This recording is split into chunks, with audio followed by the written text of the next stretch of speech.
This week on States of America. We can't just flip a switch and create more vaccines overnight, right? It's a very complex biological process. This is really uncharted territory for Congress. It's not something they've done before. They've impeached other former officials, like judges, but never before a president. So December gave us this real staggering, stunning snapshot of what we're calling the She-cession, which is basically, the devastating impact in particular that the epidemic is having on women in the workforce. People believe that our politics and the state of our political discourse is as bad as it's ever been. As states rush to resolve backups in COVID vaccine distribution, stadiums that were once testing sites are now being converted into vaccine distribution sites. Other states like Minnesota, for example, have lotteries in place. However, with all of these potential solutions, new problems arise. USA Today health reporter Adriana Rodriguez joins us now. Adriana, as always, we appreciate the time and the insight. Okay, as far as the vaccine, I feel like we could break this down into policy and production. Let's start on the production side. Are we seeing a shortage here, or is this something different? Yeah, it's not really a shortage, right? It's more just like limited supply, because Pfizer and Moderna both gave us the amount of doses that we had ordered for this time frame. The issue, as you had pointed out, is more of the policy in terms of states opening and expanding the demand to include people 65 and older, and also people 16 to 64 with comorbidities. So you're adding millions of people right there. And unfortunately, we can't just flip a switch and create more vaccines overnight, right? It's a very complex biological process with a lot of oversight. So that takes time. Yeah, and certainly it happened at a record speed and an unprecedented speed that a lot of people didn't think was possible to have two at this point that are under emergency authorization and authorized by the FDA. Let's just talk, obviously we have Pfizer and Moderna, and they're both 2 shots. You need the initial and then the booster. We also have Johnson & Johnson though, and that's only a 1 shot. Is that any closer to receiving authorization from the FDA here? And how will that then kind of affect and maybe aid this process? Yeah, so Reuters reported that Johnson & Johnson may apply for FDA authorization or have data next week on it. That is just a single dose. And officials are kind of looking forward to this single dose because obviously it makes the process a lot easier. You can vaccinate more people more rapidly, and people don't need to come in for that second dose, and you don't need to hunt down people for them to come in for that second dose. Hopefully that could also, in addition, prevent what we're seeing in some of these states and local municipalities where, people are waiting in line. They're going through all of these issues to try to get an appointment. That appointment is canceled. You have obviously governors and mayors warning that they have appointments. They might not have the vaccines to fulfill those appointments. So I guess generally speaking, is this a state by state thing where, as far as advising people on how they can and can't get the vaccine, or are there some good general tips here that you can provide? It's always going to be a state by state thing, just in general, because that's how our country has founded and built. Definitely some states are going just solely based on age. And other states are going by the CDC recommendations with the phased rollouts. So it all depends on your state, what you're eligible for. Definitely visit your state health department website and see what phase they might be on and then what that means. So it's like, if it's between a certain age, if it includes like a comorbidity or your particular condition. Otherwise, if they're not in that phased rollout yet, then you're going to have to wait. Adriana, while we wait on Johnson & Johnson, Merck, a big U.S. pharmaceutical company, has pulled out of their vaccination efforts for COVID-19. How will this impact the country? Yeah, I mean, the government sort of expected this, right? This is why they invested in so many different research efforts, because something like this, especially with something so complicated like creating a vaccine, isn't unusual in the field. I mean, obviously it's a little disappointing because we always want to hit that home run, but I'll take a triple any day, especially with the Pfizer and Moderna vaccines, and also the expected data that we're waiting on next week for Johnson & Johnson. Adriana, you mentioned that this is a state-to-state thing, and as I mentioned in the intro, we saw the lottery happen in Minnesota. Is that something we could see play out in other states? Right now, I think it's too early. I think what happened in Minnesota is sort of a one-time thing for right now, but it doesn't mean that the lottery system hasn't been discussed among experts. When we do see a lottery system, we would probably want to see it in phase 2. Right now, we're still in phase 1A, B, and C, where we're talking about essential workers, and we're talking about healthcare workers, and we're talking about people with comorbidities and the elderly. In phase 2 is where we would see that option if it were to arise. However, there are a lot of drawbacks to that. There are a lot of cons because, with a lottery system, how would you be able to, enter yourself into that lottery? You would have to be knowledgeable about the healthcare system to be able to do that. You would have to have internet access. And so sometimes that can exclude marginalized communities that we know from data need this vaccine the most. I mentioned at the top, Adriana, some of these stadiums. I was, watching scenes on the news in Atlanta, Mercedes-Benz Stadium, where the Atlanta Falcons play. That is now a vaccination site. Dodger Stadium in LA was a testing site. Now it's a vaccination site.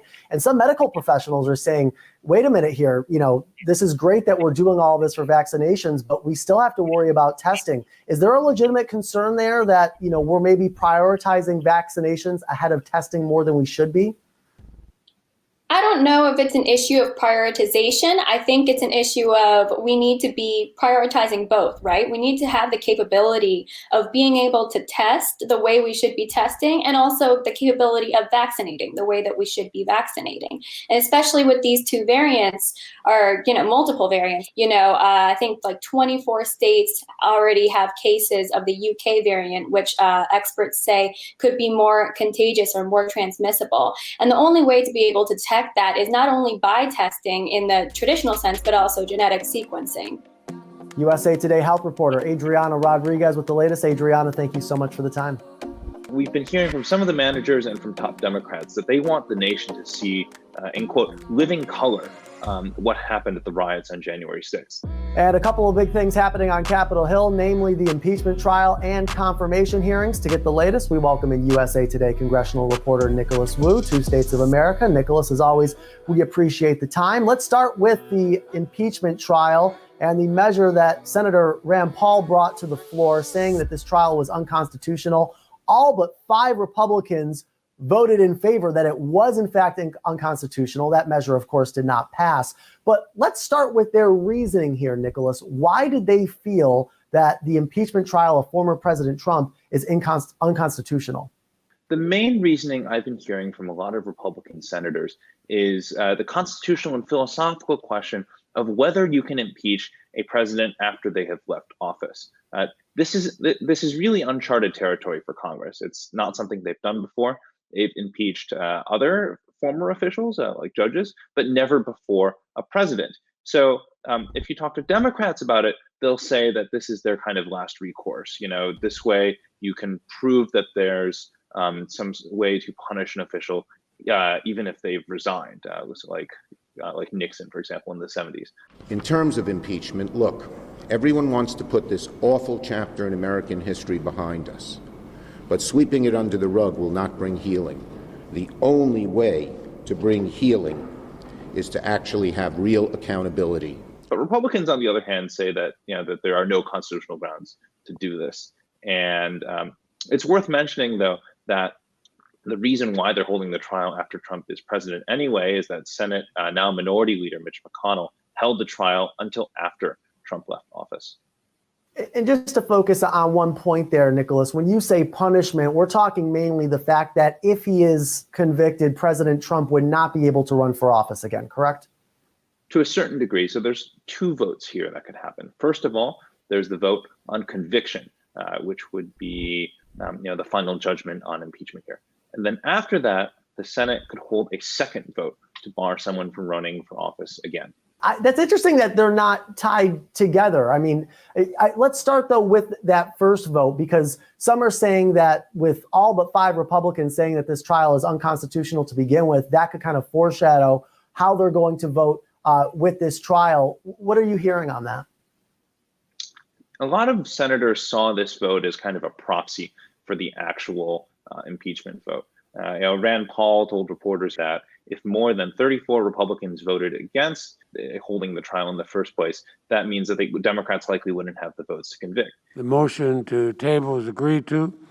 The point of order is not sustained. A 2/3 majority is required to secure a conviction in an impeachment trial, and Democrats did not get that. The evidence against former President Trump is continuing to mount as the FBI continues to arrest those that were involved in the breach of the Capitol building. How might that mounting evidence play a role here in this trial? It's still yet to be determined what kind of evidence or what witnesses the impeachment managers or the Democratic lawmakers who will present the case to the Senate will use.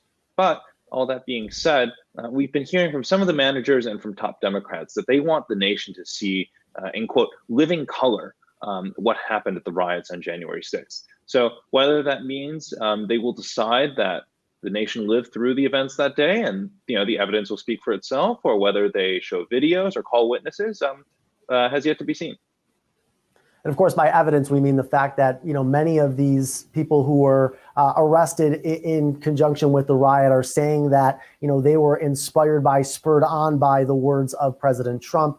Nicholas, let's shift our attention to the confirmation hearings also happening on the Hill. And it doesn't really seem like we have seen a lot of hiccups or holdups. I know, certainly in Rhode Island, there was a little bit of talk about Governor Raimondo's confirmation hearing for Commerce Secretary and her being grilled to a degree by Senator Cruz. But it seems like these are going smoothly, at least from the outside. Do you foresee any holdups or hiccups in this process? Well, there have been some hiccups so far. The main issue being that the Senate hasn't really set up rules for itself to operate. The weird thing in the Senate right now is that it's split 50-50 between Democrats and Republicans. Technically, Democrats have a majority because of Vice President Kamala Harris.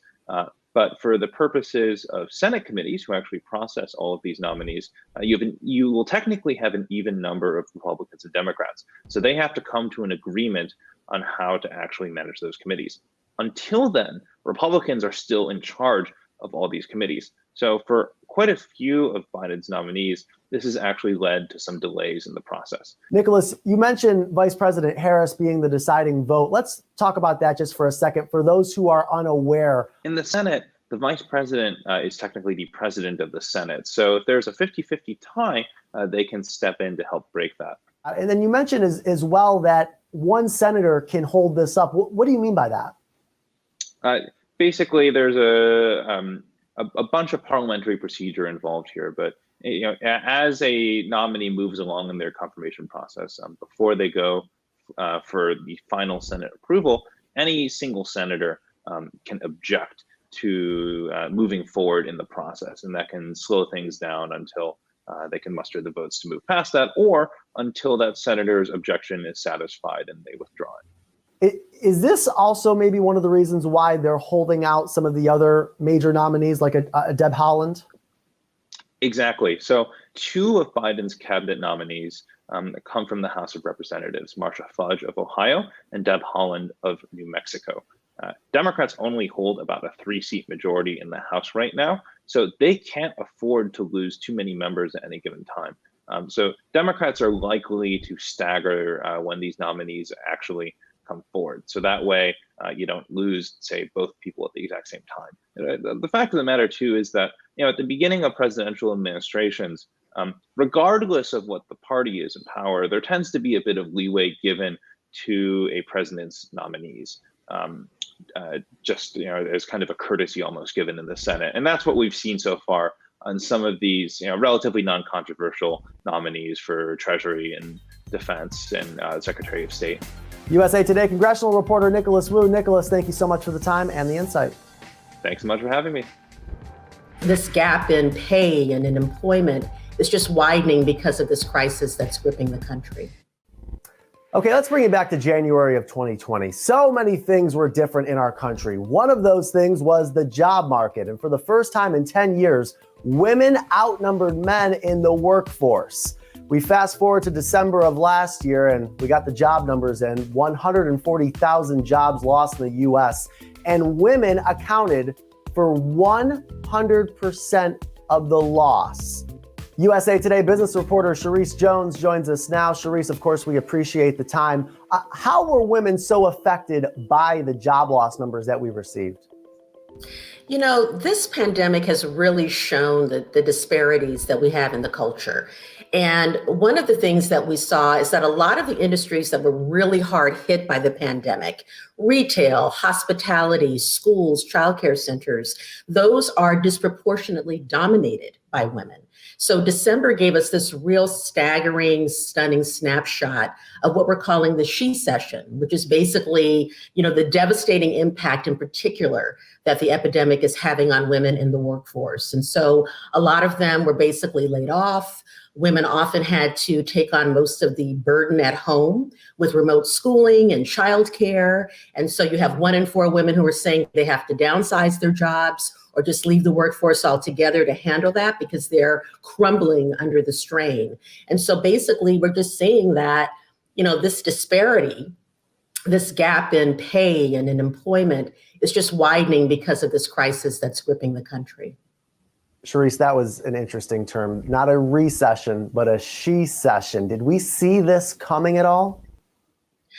I don't think so, because I think that there had been so much progress that was being made. I mean, as you said at the beginning of last year, you had women finally outnumbering men in the workforce.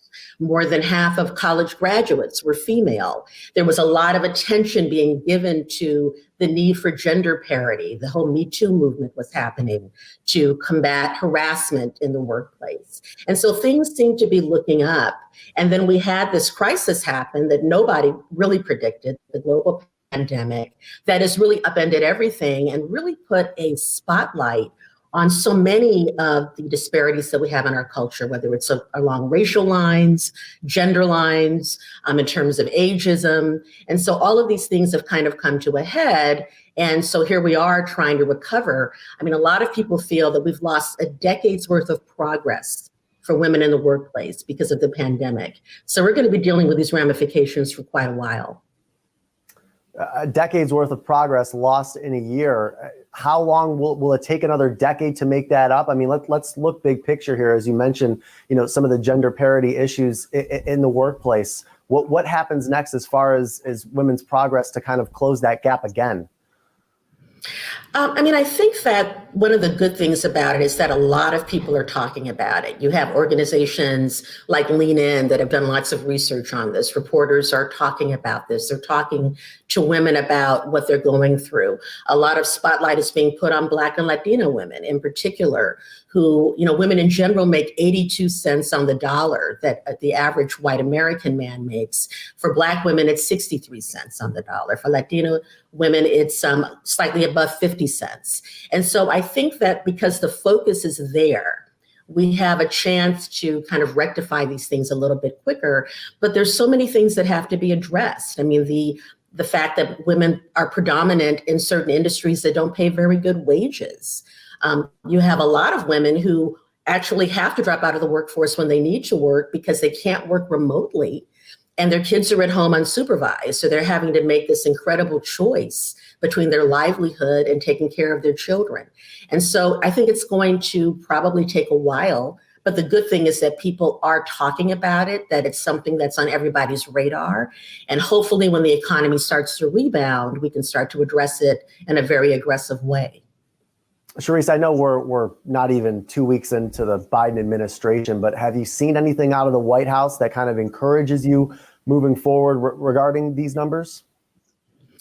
I think that their focus on helping small businesses is something that's very critical because that's something that you have a lot of women in that space, a lot of people of color in that space.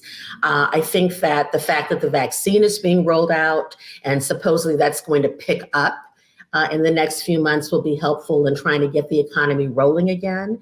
And once jobs start to reopen, there'll be a need for workers. People will hopefully be able to get back into the workforce. But one of the problems is when you drop out of the workforce, getting back in sometimes takes a while. It's hard to bring the leverage that you might need to get the pay that you deserve or that you need. And so those are all problems that are going to have to be looked at as well. But I do feel that there is hope on the horizon for the economy, and that can be helpful to at least get women back on the doorstep of these different workspaces. And then addressing the pay gaps and the promotion gaps is something we're going to have to continue to focus on. USA Today business reporter Cherise Jones. Cherise, thank you so much for the time and for the insight. Thank you. With new leadership in Washington, we may go back to just the normal level of incivility. President Biden has talked a lot about the need to unify Americans to work toward a common goal. We're going to talk about that with Mo Alethi, who is executive director of the Georgetown Institute of Politics and Public Service. Mo, thanks so much for joining us. Thanks for having me, Susan. Now, the Institute has just done a poll about civility. You know, we find that Americans don't agree about much when it comes to politics these days, but they did agree in your poll on kind of the state of where things are now. How do Americans view the state of their politics these days? Yeah, it's interesting. We've been tracking Americans' views on the question of civility in politics for about 2 years now, trying to figure out how bad do they think it is, who do they blame, and do they really want it? And we asked that question a few different ways. One thing is clear. We went into the field with this poll about 2 weeks before the inauguration, understanding that Joe Biden's inaugural theme was going to be America United. We wanted to see what his starting point was. Not surprisingly, it was pretty low. People believe that our politics and the state of our political discourse is as bad as it's ever been. We ask on a scale of 0 to 100, how bad do they feel the political division is right now? The mean response is 76, with 100 being the ultimate level of division, 76. That's the highest we've ever seen it, and very discouraging. So they believe that it's as bad as it's ever been. But what caught me off guard a little bit was how optimistic they were about the future. It's a cautious optimism, but they do believe that we're sort of at our low point right now, and we're going to get better. When we ask them that same question, 0 to 100, where they think we will be a year from now, that number drops down to 65. Still pretty high, but moving in the right direction from where they think we are now. So who do Americans blame when it comes to the incivility that we find in our political conversation these days? Yeah, so they blame, they pretty much blame everybody. Throughout this, over the past 2 years, as we've tracked this, President Trump certainly was typically towards the top of that list. He's still up there, but he's not number one anymore. He was in third place following wealthy special interests coming in at the number 2 spot, but number 1, and this is near universal, social media. The social media companies get the greatest amount of blame for the state of our political division. Now, not surprisingly, there's polarization. Democratic voters tend to blame Republican leaders, President Trump, Fox News a little bit more. Republican voters tend to blame Democratic leaders in Congress, CNN and MSNBC and some of the more mainstream media outlets. So we still are polarized in that, but it was interesting to see the near unanimity behind blaming the social media platforms for adding to this division.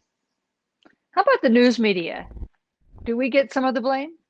No, absolutely. Absolutely. Maybe not as much as political leaders, but our news ecosystem is really just as polarized as our political ecosystem, with people sort of going to and trusting the news outlets that reinforce what they already think, and blaming the news media that they see being, quote unquote, on the other side. And so the challenge I think we face is even just in how we communicate with one another, even in just how we get our information, people see it just as polarized. The news media outlets are as identified, people identify with them as much as they do their parties right now. And that's going to be a real challenge moving forward. Yeah, we've really been working on trying to rebuild trust. It's a great opportunity you had. You were in the field with this poll on January 6th. So some of your polling took place before that terrible assault on the US Capitol. Some of it took place after the assault. Did it have an effect on people's opinion big enough that you could see it just in the sample that you were taking? Yeah, and as you said, we were in the field for 2 nights before, and then the night of and the night after the attack on the Capitol. I was really interested to see if we would see a major shift. On some things, we didn't see that major of a shift. People still were optimistic about the future. They were still optimistic about where we'd be a year from now. When we asked people, how successful will Joe Biden be in restoring civility and unity, we didn't see that much of a shift. And a majority of Americans do believe he will be at least somewhat successful. When we asked how successful he will be in working with Congress to get results, a majority of Americans believe that he will be at least somewhat successful. And we didn't see that much of a shift there. Where we did see a shift was when we asked people how concerned they were about politically motivated violence. The 2 nights leading up to the insurrection, we saw that there was, about as even concern about violence from quote unquote left-wing groups as there was from white nationalist groups, both hovering in the low 30s, I believe. But in the 2 nights following the insurrection, we saw a major jump, a more than 10-point jump in concern about violence from white nationalist media. That was concerning, and it'll be interesting to see moving forward if that concern subsides or grows with time. In some ways, you find Americans wanting it both ways in your poll. And it must be flummoxing sometimes for political leaders looking at this. About nearly 9 out of 10 of the people you surveyed said their political leaders should compromise more so they get things done. But an equal number, in fact, a precisely equal number, nearly 9 out of 10, said they are tired of their political leaders compromising too much and they want them to stand up for the principles that they agree on. So how does that circle get squared? Yeah, people are quick to blame political leaders. They are quick to blame the news media. They are quick to blame social media platforms, and they all deserve quite a bit of blame. But there is a responsibility from voters to demand this. And you're right. When an even number of people say, I want compromise and common ground, or when they equally say, just don't compromise on my values, it's as if they're saying, I absolutely want common ground. Just come over to where I'm standing and then we'll be on common ground. That's a really tight rope for political leaders to walk because it throws into question what the incentive structure is for them. Political leaders follow the will of their voters. And if their voters are unclear as to whether they want compromise or they want them to stand up and fight, that's even the most skilled politician has trouble walking that line. Mo, here's the last question. In your poll, Americans generally said they were cautiously optimistic that American politics was going to get more civil looking a year down the road. You've been involved in politics for a long time. How do you feel yourself about that? Do you think things are about to change, or are we going to have another year of just a lot of discord and a lot of gridlock? I always remind myself, now that I'm out of the political arena and looking at it from a different lens, I always remind myself that as bad as it feels now, it's not the only time it's ever been bad in our history. We've always had sharp elbows in our politics, going back to the race between Thomas Jefferson and John Adams for president. We've always had incivility in our politics. We've had violence, in the past, the Civil War, the tumultuous 60s, amongst other periods of time. But it does feel more hyper polarized and more hyper political, and divided. And I think in large part because of the digital age we're living in, the technological age we're living in. Things move faster. We connect with each other differently.